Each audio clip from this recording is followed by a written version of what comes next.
Kalau Pak Jokowi memang punya ijazah itu, ijazah UGM lagi, universitas yang membanggakan, kenapa disembunyikan? Kalau malu, ijazah kan bukan celana dalam yang bolong. Pak Jokowi langsung atau tidak langsung mempermainkan bangsa ini. Kalau orang jujur dan punya asli, pasti harus ditunjukkan. Jadi tidak ada penjelasan psikologis, filosofis, dan ilmiah. Kejujuran itu kan sederhana. Kalau Anda dituduh dan Anda tidak merasa melakukan kesalahannya, tunjukkan aja bukti-bukti bahwa Anda tidak salah. Kalau Pak Jokowi memang punya ijazah itu, ijazah UGM lagi, universitas yang membanggakan, kenapa disembunyikan? Apa tujuannya? Apa motifnya? Nah, begini, ijazah itu kan selain membanggakan, juga bentuk satu pengakuan gitu. Kalau malu, ijazah kan bukan celana dalam yang bolong, yang malu untuk ditunjukkan ke publik. Jadi secara logika, secara filosofis, tidak jelas ini motif ini. Dan ini kemarin saya di salah satu talkshow bilang bahwa Pak Jokowi langsung atau tidak langsung mempermainkan bangsa ini. Kenapa? Dengan isu ijazah. Karena tidak segera menunjukkan kalau memang asli. Kalau orang jujur dan punya asli, pasti harus ditunjukkan.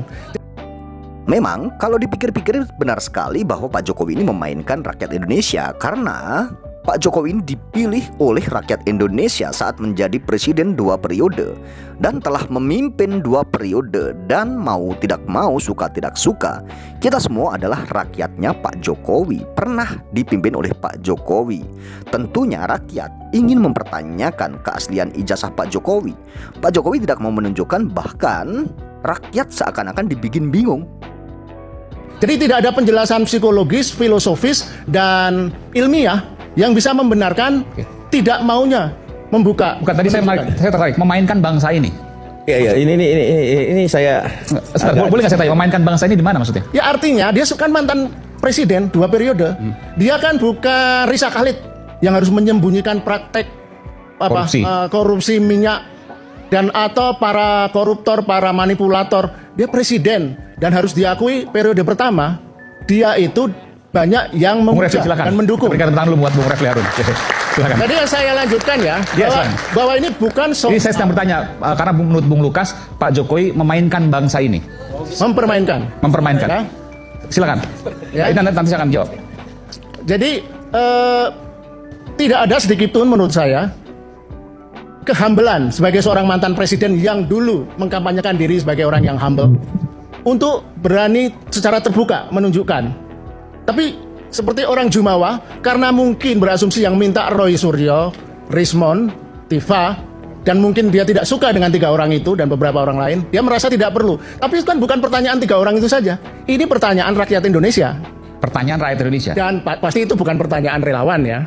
Pertanyaan rakyat Indonesia yang non relawan Jokowi. Tapi relawan-relawan sekarang ini yang begitu gigih membela Pak Jokowi, ini kan relawan-relawan remah-remah roti kan? Maksudnya?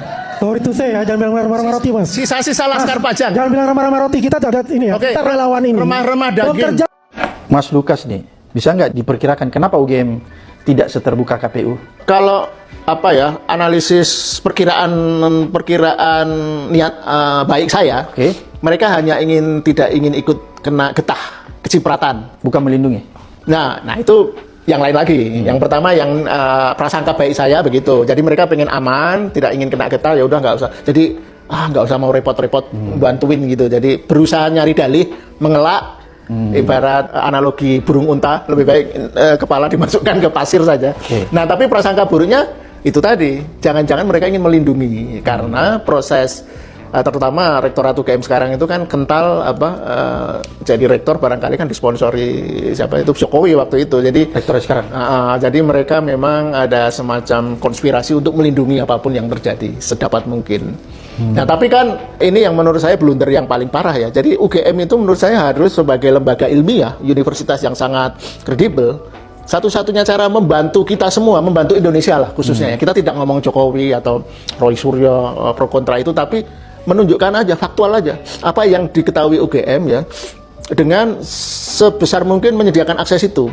Memang UGM sudah mengeluarkan pernyataan pers, rektor UGM sudah melakukan dialog podcast kan rektorat, tetapi itu kan masih level omon-omon, tidak menunjukkan bukti. Tadi yang seperti saya tekankan kan kita pengen evidence base, berbasis bukti. Apa salahnya sih mereka menunjukkan dokumen-dokumen yang terkait itu di website UGM? sehingga bisa diteliti publik, bisa dilihat oleh publik.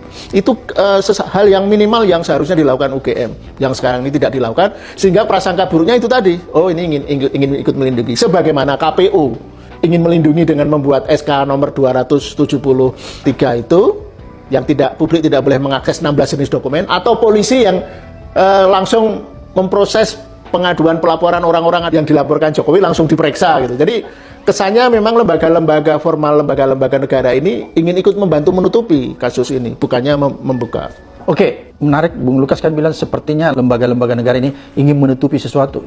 Itu kenapa sampai Mas Lukas punya dugaan begitu? Apa masalahnya nih di dokumen-dokumen Pak Jokowi sehingga harus ditutupi? Makanya saya membedakan dua prasangka tadi kan, prasangka baik. Nggak, maksudnya ada problem apa kalau Mas Ya, Lukas kalau menggunakan pendekatan prasangka buruk, ya artinya mereka ingin menutupi sesuatu kepalsuan, kebohongan ini adalah ya supaya tidak terjadi kekisruhan yang lebih besar. Karena kan menutupi kebohongan berarti dokumen itu nggak ada memang. Iya, kemungkinan kan seperti itu. Kalau dokumen itu ada, kan itu soal yang sangat sederhana banget, simple. Orang meragukan dokumen seseorang itu asli atau palsu. Nah, kalau dokumen itu ada dan asli, orang akan menunjukkan langsung ya? Selesai. Sudah banyak presidennya di dunia ini, selain yang terkenal Obama itu, di beberapa negara juga terjadi kayak gitu. Ada pejabat yang dipersoalkan, ditunjukkan, selesai. Dan itu mestinya mekanisme yang logis, ilmiah, dan yang benar nih. Kalau orang jujur, dituduh, dia akan menunjukkan gitu aja kan. Jadi tidak menimbulkan karena dengan berbagai dalih, dengan segala kerumitan ini, saya sendiri kan akhirnya menjadi pihak yang ikut tertarik sebagai jurnalis ya, dan teman-teman saya yang ahli IT itu untuk ingin tahu apa sih sebenarnya ini dalihnya, apa sih sebenarnya yang terjadi. Nah kan kita termasuk Bang Abraham yang dengan podcastnya selalu mempersoalkan itu, kita kan pada pertempuran membuktikan ijazah Jokowi palsu itu kan pertama dimulai tahun 2022. Yang siapa Bambang Tri dan Gus Nur siapa itu, yang mereka akhirnya divonis kan salah, di penjara. Sampai detik itu hampir kita semua kan tidak terlalu peduli ya. Kita waktu itu juga berasumsi masa sih, karena kita berasumsi baik, masa sih UGM, masa sih negara, KPU, kepolisian dan sebagainya, badan intelijen membiarkan orang yang ijazahnya palsu menjadi presiden gitu kan.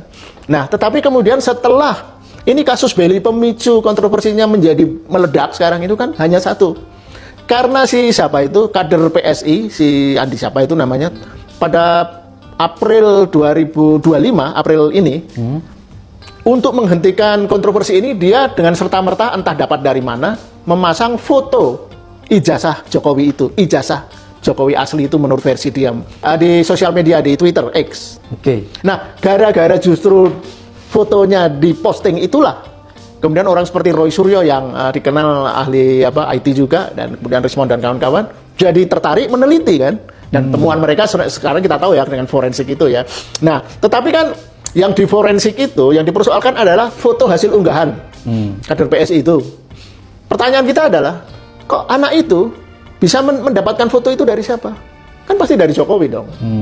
Nah, pertanyaan berikutnya adalah, kalau itu ijazah asli dan sudah ditunjukkan melalui foto, siapa problemnya tidak lagi ditunjukkan secara resmi?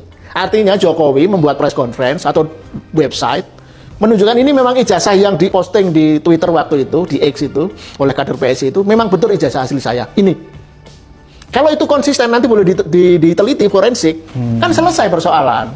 Ya. Assalamualaikum warahmatullahi wabarakatuh, sahabat serangan informasi dimanapun kalian berada. Mudah-mudahan kalian sehat semuanya, dilancarkan rezekinya, amin ya robbal alamin.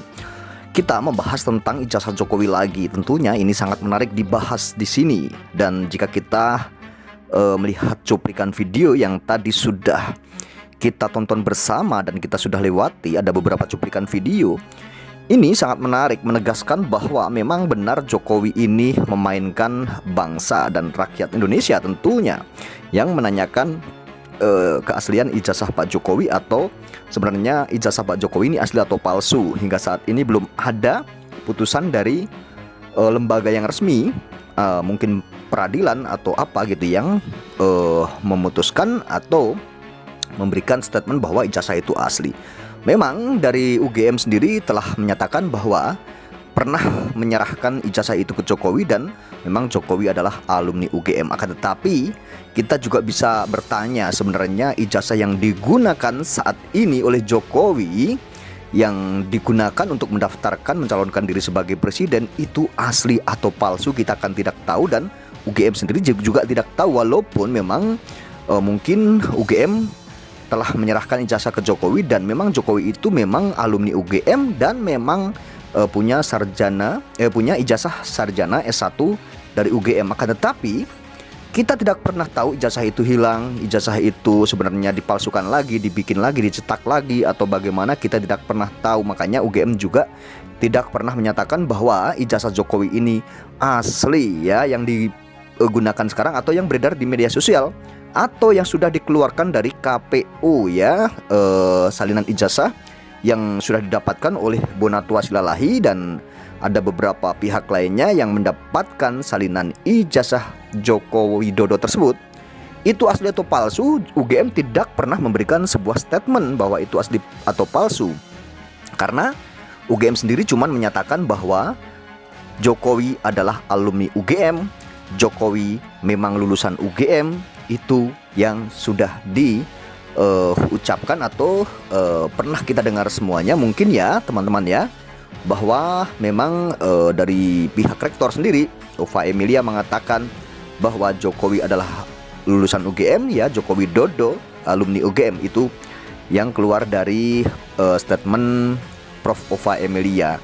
Jadi Prof. Ova Emilia sendiri tidak menyatakan bahwa foto yang beredar ijazah tersebut, foto ijazah tersebut, fotokopi itu asli atau palsu. Tentunya tidak berani seperti UGM sendiri ya, karena takutnya memang UGM memang pernah mengeluarkan ijazah atau memang UGM itu pernah memberikan sebuah ijazah dan memang Jokowi alumni UGM.